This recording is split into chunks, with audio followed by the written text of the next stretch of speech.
Hello friends, मैं हूं Rahul Jain and in this video I will tell you about the GATE exam.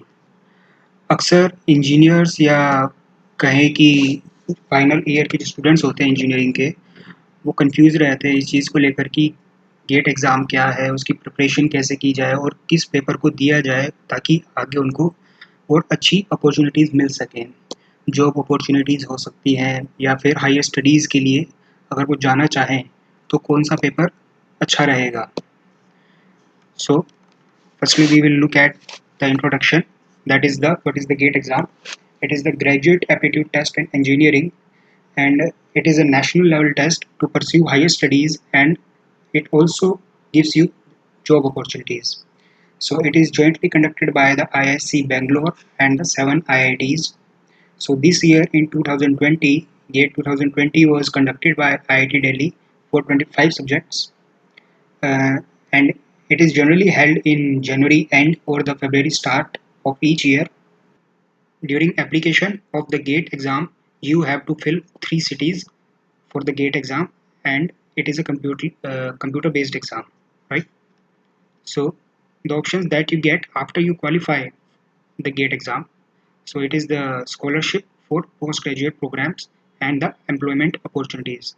So we will look at these one by one. So after you clear GATE exam, you get 2 types of opportunities. पहली है scholarship और दूसरी है assistantship. Scholarship means आप पहले admission लोगे किसी college में गेट एग्जाम के through and you will get 12,400 rupees per month and this will continue for 2 year of your MTech programme. और असिस्टेंटशिप का मतलब ये है कि कभी कभार प्रोफेसर खुद की हेल्प के लिए कुछ वैकेंसीज निकालता है असिस्टेंट की पोस्ट के लिए। So you can also be considered for the assistantship, right? And for which you will be getting some amount, but you must have the gate exam clear, right? तो आपके पास gate exam clear होना चाहिए उस समय। So here are the things that you can check out depending upon the norms. अभी क्या होता है कि गेट एग्जाम आपको क्लियर डायरेक्टली गेट बेसिस पर भी आपका एडमिशन हो सकता है, but sometimes there is some set criteria by the institute which is like कि वो आपका गेट स्कोर भी देखे और साथ ही साथ ऐसा भी हो सकता है कि वो कोई टेस्ट इंटरव्यू आप ग्रेजुएट का एकेडमिक रिकॉर्ड देखकर आपको एडमिशन दे। But in all of these circumstances 70% of the weightage will be given to the GATE score.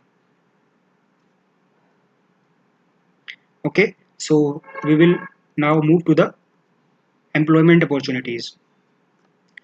So employment opportunities are generally offered in the public sector undertakings. Public sector undertakings वो units होती है government की जो पहले कभी private रही होंगी, but उसमें गवर्नमेंट ने मोर देन 50% स्टेक ले लिया है and now they are considered as public sector undertakings. तो उसमें से कुछ एक अंडरटेकिंग्स यहाँ पर मेंशन है, जैसे भारत हैवी इलेक्ट्रिकल्स लिमिटेड, भेल, GAIL, HAL, IOCL, NTPC, NPCIL, ONGC, PGCI और इसी तरीके की और भी कुछ होती हैं। तो उसमें डायरेक्टली गेट स्कोर कार्ड के बेसिस पर आपको जॉब अपॉर्चुनिटीज़ ऑफर की जाती हैं, मगर ये सिर्फ कुछ एक सिलेक्टेड पेपर्स के लिए ऐसा रहता है। Some of the selected papers are जैसे mechanical engineering, civil, electricals, electronics. And in all of these circumstances आपकी क्वालिफाइंग डिग्री और गेट एग्ज़ाम दोनों एक ही सब्जेक्ट में होना चाहिए। यानी आपने ये जी ग्रेजुएट मैकेनिकल इंजीनियरिंग में की है और गेट एग्ज़ाम भी आपका मैकेनिकल में ही होना चाहिए। और अभी फ़िलहाल कुछ एक समय में गवर्नमेंट ने कुछ ग्रुप ए लेवल की पोस्ट के लिए भी गेट एग्ज़ाम को क्राइटेरिया रखा है। तो अभी कौन स्टूडेंट ये गेट एग्ज़ाम दे सकते हैं? So any student who is in his final year or have passed out their engineering degree can appear for the GATE exam. But engineers के साथ साथ बी आर्किटेक्चर भी दे सकते हैं, बीएससी स्टूडेंट्स भी दे सकते हैं, फार्मा स्टूडेंट्स भी दे सकते हैं, एमबीबीएस स्टूडेंट्स भी एग्ज़ाम दे सकते हैं। So for these qualifying degree you have to check out the brochure, right? तो if you are a student of final year, then you have to upload a certificate from the head of the department, and the certificate you will get from the brochure. And the next thing is that if you are a passed out student, suppose आपने 2018 में अपनी degree pass कर ली है and now you want to appear for the GATE exam, तो आपको gate 2021 के लिए ज़रूरी होगा कि आप अपनी जो डिग्री है उसकी सॉफ्ट कॉपी अपलोड करें फॉर्म फिलिंग के टाइम, या फिर आपके पास डिग्री नहीं है तो आप प्रोविजनल सर्टिफिकेट भी अपलोड कर सकते हैं। And if in both of these cases यदि आपके पास ना तो डिग्री और ना ही प्रोविजनल डिग्री है एंड आपके पास यदि बैकलॉग लगी हुई है, then in that case you can still appear for the gate exam. You have to upload the final year of mark sheet. Okay, for more clearance you can go to the brochure of the gate exam. तो इसके 3 चरण रहेंगे, pre exam, exam and the post exam. Pre exam में देख सकते हैं कि eligibility यानी एग्जाम होने से पहले जो सब कुछ है वो पूरी प्रोसेस देखेंगे। तो एलिजिबिलिटी हमने देख ली कि कौन कौन स्टूडेंट्स इसमें अपीयर हो सकते हैं।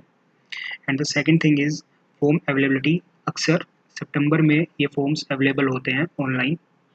And third is the fee concession. SC, ST, PWD and all women aspirants gets fee concession. और आप चाहें तो जितने फॉर्म भी भर सकते हैं, but in all of these circumstances आपका सिर्फ एक ही गेट स्कोर मान्य होगा। Now coming to the exam process, आप किसी भी गेट एग्ज़ाम पेपर के लिए अपीयर हो सकते हैं, बट आपको ये जानना सबसे पहले ज़रूरी होगा कि आपका प्लान क्या है। ऐसा भी है कि आपने यदि मैकेनिकल में सपोज़ डिग्री ली है, you can still appear for the electronics, electricals और एनी अदर स्ट्रीम, बट आपको पहले अपना प्लान डिसाइड करना होगा कि आपको आगे एडमिशन लेना है या किसी एम्प्लॉयमेंट प्रोग्राम में जाना है। यदि जॉब अपॉर्चुनिटीज़ यानी एम्प्लॉयमेंट चाहते हो in the PSU, then mechanical में डिग्री ली है तो मैकेनिकल में ही गेट क्वालिफाई करने का ही फ़ायदा होगा।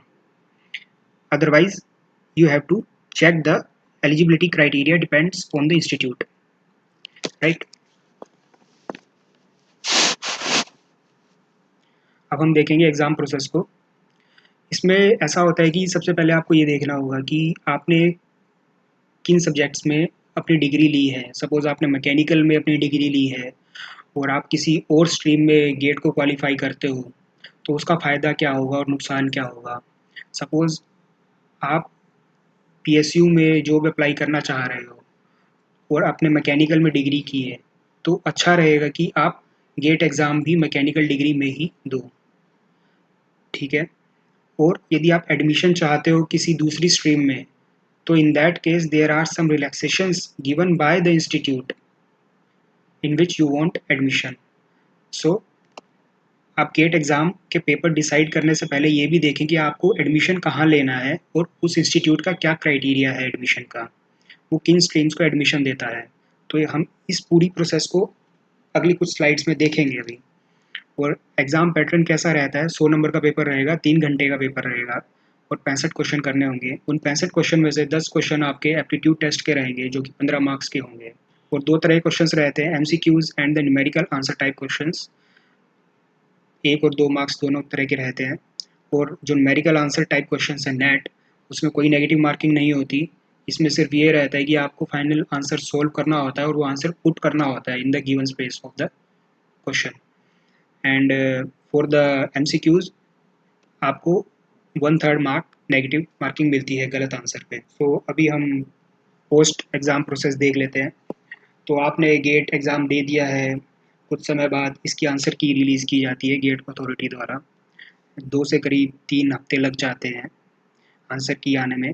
और फिर जब आंसर की आ जाती है तब आप अपने आंसर्स को उस आंसर की से मिलाते हो और आपको लगता है कि गेट की आंसर की गलत है कहीं पे, तो वहाँ पर आप क्लेम भी कर सकते हो। मतलब कि आप गेट अथॉरिटी के पास क्लेम डाल सकते हो कि आपकी आंसर की गलत है। और यदि वाकई गेट की आंसर की ऑफिशियल की गलत पाई जाती है, so in that case you will get your amount refunded. आपको 500 रुपये देने होते हैं प्रत्येक क्वेश्चन के, आपको वो भी अमाउंट रिफंड हो जाएगी और साथ ही साथ आंसर की भी रिवाइज होकर आती है, ठीक है। Now the third is results. Results जो होते हैं अक्सर मार्च में अनाउंस कर दिए जाते हैं, बट क्योंकि रिजल्ट्स मार्च में अनाउंस कर दिए जाते हैं, but it does not mean कि जो इंस्टीट्यूट के फॉर्म्स हैं वो मार्च के बाद निकले। ऐसा भी होता है कुछ एक इंस्टीट्यूट्स में कि एडमिशन के लिए फॉर्म्स जो हैं आईआईटीज़ के कुछ एक ऐसे कॉलेजेस हैं जिसमें एडमिशन के फॉर्म्स मार्च से पहले निकल जाते हैं, तो आपको पहले ही उन फॉर्म्स को फिल कर देना होता है। तो ये आपको पूरा देखना पड़ेगा प्रोसेस। एंड स्कोर कार्ड में क्या होता है कि नॉर्मलाइज्ड मार्क्स दिए जाते हैं।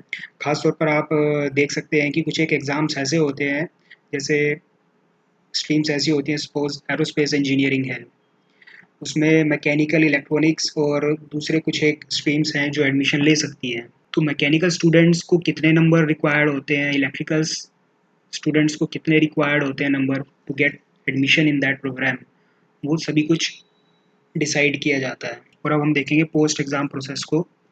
आंसर की जो होती है करीब गेट एग्ज़ाम होने के 2 से 3 हफ्ते बाद रिलीज़ कर दी जाती है by the GATE exam committee. और यदि उनकी आंसर की में आपको कुछ गलत मिलता है और लगता है कि उनकी आंसर की सही नहीं है, so you can go against them. तो 500 रुपये चार्जेस लगते हैं प्रत्येक क्वेश्चन के। और यदि उनकी आंसर की सही पाई जाती है तो आपके अमाउंट रिफंड नहीं होगा। But if in any case GATE exam official की यदि गलत पाई जाती है तो आपको अमाउंट रिफंड हो जाएगी पूरे 500 रुपये, और साथ ही साथ गेट एग्ज़ाम की रिवाइज होकर दोबारा से आती है, ठीक है। और जो रिजल्ट्स होते हैं फाइनली अनाउंस हो जाते हैं करीब करीब मार्च में हो जाते हैं। बट मार्च में रिजल्ट्स आने का मतलब ये नहीं है कि एडमिशन प्रोसेस इसके बाद शुरू होती है। कुछ एक आईआईटी के ऐसे इंस्टीट्यूट्स हैं जिसमें एग्ज़ाम मतलब एडमिशन फॉर्म पहले ही रिलीज़ कर दिए जाते हैं रिजल्ट आने से पहले, तो आपको एक बार देख लेना होगा। और स्कोर कार्ड्स में नॉर्मलाइज्ड मार्क्स दिए जाते हैं, और जो कि स्कोर कार्ड होता है वो 3 साल के लिए वैलिड होता है, बट आप उसको एक ही बार यूज़ कर सकते हो टू गेट द स्कॉलरशिप, ठीक है। You can not reuse it for scholarship programmes, ठीक है। और सिर्फ सॉफ्ट कॉपी मिलती है, हार्ड कॉपी अभी नहीं मिलती। और पास और फेल का ऐसा कोई क्राइटेरिया पहले से सेट नहीं होता, तो ये हर बार डिसाइड किया जाता है कि क्या कट ऑफ रहेगी after looking at the scores of the aspirants. As we have already covered the eligibility criteria and the pattern for GATE exam and the opportunity that any GATE qualified aspirant gets. So now we will look at the conditions of the aspirants. Sometimes they find themselves in doubt about the selection of paper in GATE to achieve their desired goal. So they have two kinds of opportunities. One is the job opportunity and the higher studies. If they want to pursue job at PSU, it will be better for them to appear for the same paper as of their graduate degree. यानी mechanical में उन्होंने अगर degree ली है तो it will be better for them to appear for the mechanical engineering in the GATE paper. But if they want to pursue higher studies, then select college and discipline. So these are some of the steps they should follow to select a better stream. First, set target for desired college. यानी आपको कौन सा college चाहिए, first select it and then check its eligibility criteria, and then check out the available courses at that institute and what are the minor and major paper of GATE. So we will look at these steps one by one in the next slide. And then check the important dates. As we have already covered कि कुछ institutes अपनी admission की dates और जो process है GATE exam के result से पहले ही शुरू कर देते हैं. So check out all these things. So here in this table ये मैंने आईआईटी खड़गपुर के ब्रोशर से कुछ डेटा लिया है और उसको इस टेबल में डाला है. सपोज 5 कैंडिडेट्स हैं जिनकी बीटेक डिग्री है एरोस्पेस में, एरोनॉटिकल में, मैकेनिकल में, सिविल में और इलेक्ट्रिकल्स इंजीनियरिंग में, and all of they want to pursue their masters in aerospace engineering at IIT Kharagpur. All of these 5 people can appear or can take admission in aerospace engineering. IIT Kharagpur offers them, but there is condition. Condition is कि if all of these people appear for the aerospace engineering gate paper, then they will be having 21 seats. Here you can see. But if these people appear for the mechanical, civil, electricals or aeronautical engineering paper, then they will be having 8 seats. It means यानी आपको aerospace engineering में ही admission चाहिए और gate paper भी आप वही देते हो तो आपको 21 सीट्स मिलती हैं, अदरवाइज आपको 8 सीटें मिलेंगी, यानी नुकसान हो रहा है, यानी किसी और स्ट्रीम से देने में नुकसान हो रहा है। मगर फ़ायदा भी हो सकता है, फ़ायदा हो सकता है कट ऑफ को अगर आप देखो, यदि आप सेम स्ट्रीम में पेपर दे रहे हो तो उसके लिए कट ऑफ जाती है 674 फॉर द जनरल कैटेगरी, मगर वहीं 572 कट ऑफ जाती है for the general category if mechanical degree में आप गेट एग्जाम को देते हो।